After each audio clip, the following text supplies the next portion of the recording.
Today we're on the banks of the River Loughor. Splendid views for miles around. We're going to be calling in to see the crew of the Loughor Inshore Rescue Lifeboat, who are on call 24 hours a day to help save lives of people who get into trouble on the estuary. We're going to be finding out all about the history of the lifeboat station and the work that goes on. Let's go and see them.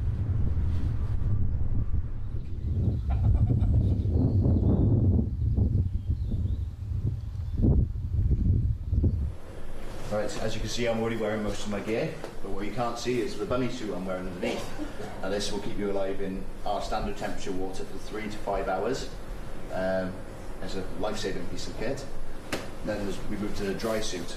Now the dry suit has neoprene seals that are watertight, but it also lets the suit breathe, so you don't get too hot and sweaty in here, you know.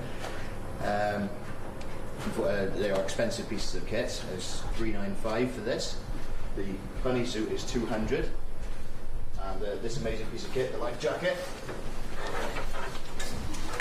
Now this is a buoyancy aid as well as a flotation device. So it does have this which blows up inside as well. Should the time come, you just pull this lever. Now this piece of kit is worth, I believe, $295. Somebody hadn't adjusted this to the wrong size.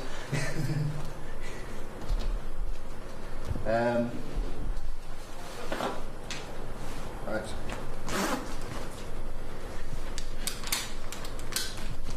Now this kit you can be airlifted with it. It just clips on here, and the helicopter can winch you straight up. Now I believe, if I'm correct in saying, it's 250 newtons, or 275, sorry. So it's more than enough to keep any person to the surface.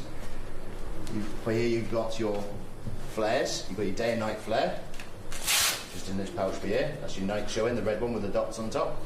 So you know what colour it is, isn't it? There's a bit of torch in here, which is always helpful whether you're on a shout or if you are indeed stranded overboard. Now I don't have a whistle on this, but usually a whistle is standard edition with these suits. Unfortunately I think this one must have broken off, or somebody's taking it home. But yeah. You've also got your helmet. This is a handy bit of kit, and it can be a life-saving piece of equipment. This fits nice and snugly, and it also inflates then to the size of your head, so one size fits all. Now this can make the difference between life and death if you are run over by a passing speedboat, or should you take a great fall and hit your head on something. It can make the difference between life and death. Hello, I'm Colin Davis, I'm the local coxswain of the Loughor Inshore Rescue. The service was started in the early part of '69 when a young lad tragically drowned outside the bridges. The locals in the village had a big outcry asking why there wasn't a lifeboat service in the area. Ferryside kindly donated us a small rib which we used for 2 years, and then we purchased our first Avon inflatable from the local business, Avon Inflatables. I became a crew member when I was actually 10, and basically the service is run totally on donations. We save lives. It's not just lives we save, we also get involved with animals, the RSPCA, the local sheep and farmers, and we've got horses and stuff in the river. It's giving something back to the community as well, and everybody here it's voluntary. It's a good service, we all chip in, we're like brothers and sisters down here. Basically the service has been run totally on donations. We go through the ranks, we go through training. They start off using a small boat, 15, 16 hours on a small boat. Then they advance onto the bigger boat where they come through, they get level 2 powerboat certificates. Then they go on to the advanced and safety boat, and basically they become full crew members after they've done minimum 40 hours on a small boat. We've got medical staff here as well. When the boat goes out, it goes out with 4 crew, 1 helm or coxswain, whichever's here on site, navigator, and then you've got 2 crew members who do the towing, ropes and all the first aid and the medical assistance as well.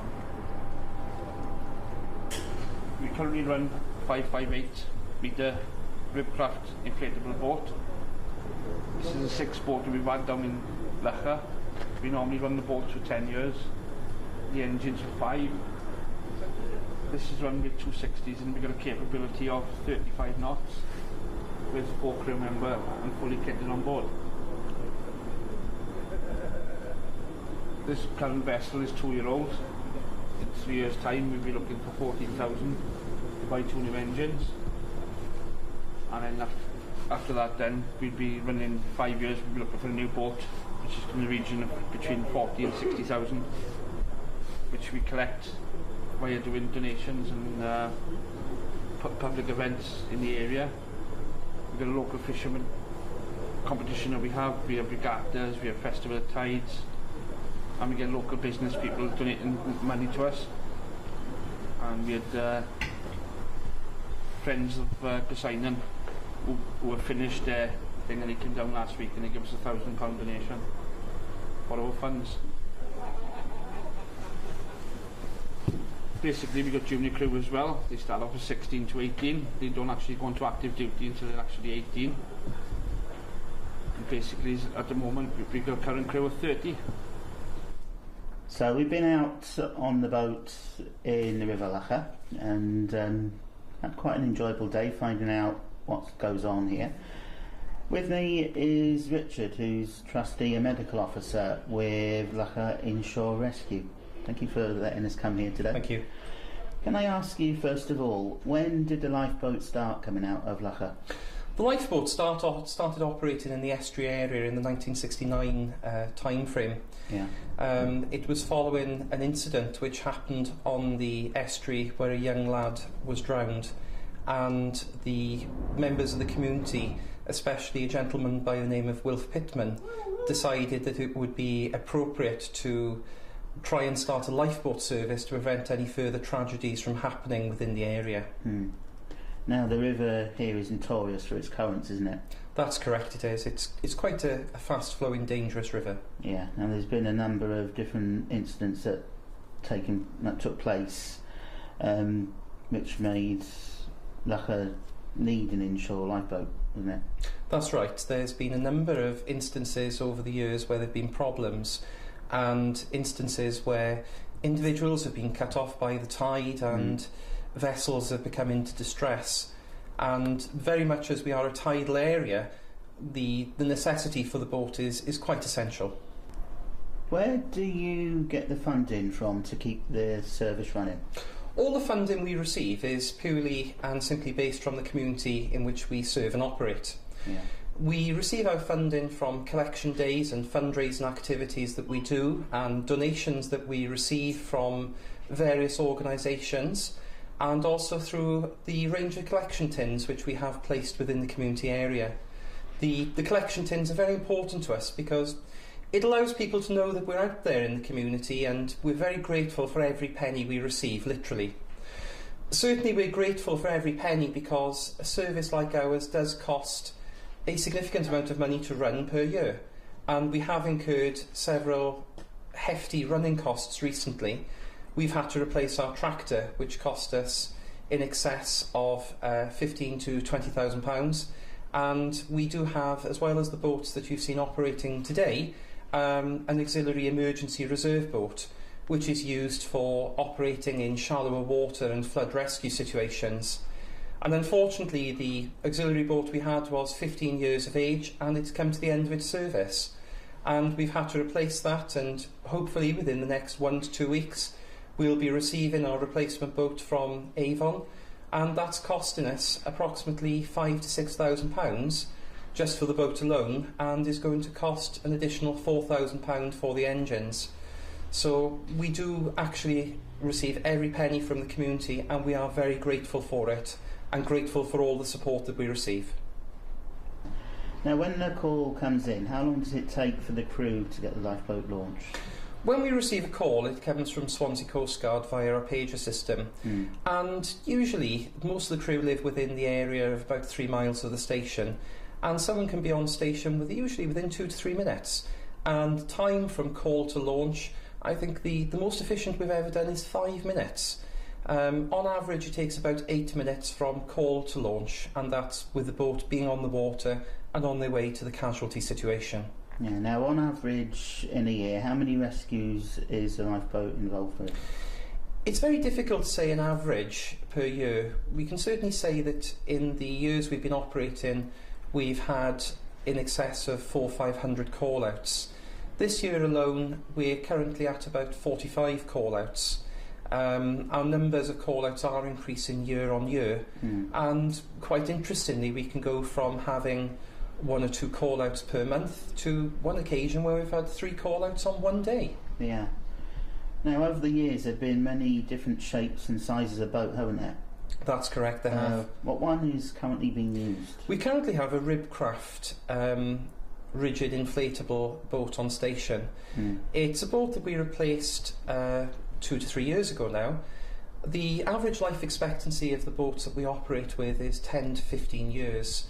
And this boat that we have now, which is Gwychariad, which is Guardian, is the 4th boat that we've had on station, really, and is quite an essential part of our service. Yeah.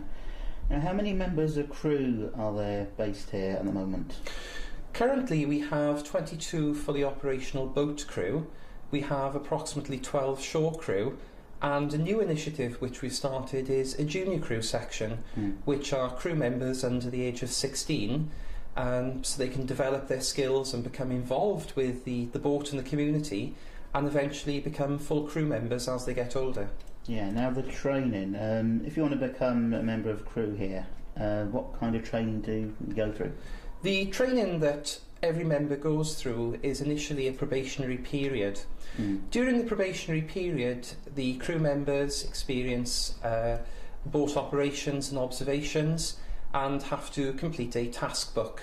The tasks that they have to complete is learning how the boat operates, the nature of the waters in which we work and the risks associated with that, and then they learn basic boat handling skills, then the development onto learning first aid and medical skills, search and rescue patterns, and how to actually tow casualty vessels and assist with any problems. Yeah.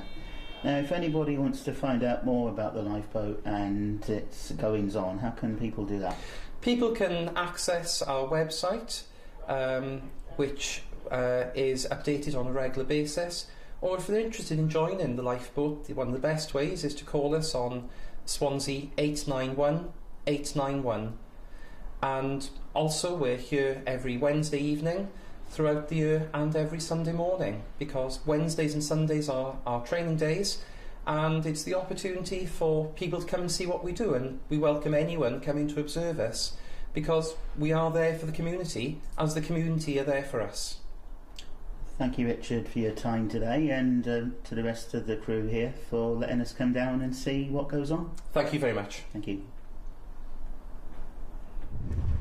Many thanks to John Edwards and the rest of the crew of the Loughor Inshore Rescue Lifeboat for letting us come down today to find out all about the work that they do around the area. Thank you for watching.